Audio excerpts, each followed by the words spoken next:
పురాతనమైన Begumpet railway station రూపురేఖలు మార్చి ప్రధాని మోదీ ఆధునికంగా అందుబాటులోకి తెచ్చారని కేంద్ర మంత్రి కిషన్ రెడ్డి అన్నారు.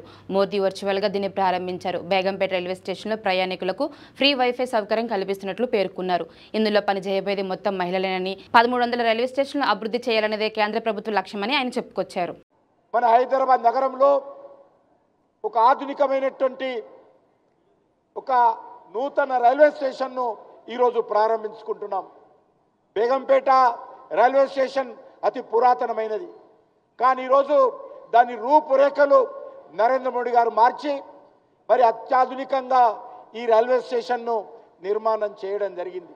ఈ యొక్క బేగంపేట రైల్వే స్టేషన్ పనిచేసేటువంటి సిబ్బంది అందరూ కూడా మహిళలు ఉండబోతా ఉన్నారు. సూపరింటెండెంట్ నుంచి మొదలు పెడితే సెక్యూరిటీ వరకు, టికెట్ కౌంటర్స్ నుంచి మొదలు పెడితే అన్ని రకాలుగా ఇక్కడ మహిళలే ఈ బేగంపేట రైల్వే స్టేషన్లో మొత్తము ప్రజలకు సేవ చేయబోతా ఉన్నారు. ఇలాంటి రైల్వే స్టేషను రాజమాత అహల్యాబాయి 300 జన్మదినోత్సవం రోజు ప్రారంభించుకోవడము ఈరోజు మహిళలకు గర్వ కారణమని ఈ సందర్భంగా మనవి చేస్తా ఉన్నాను.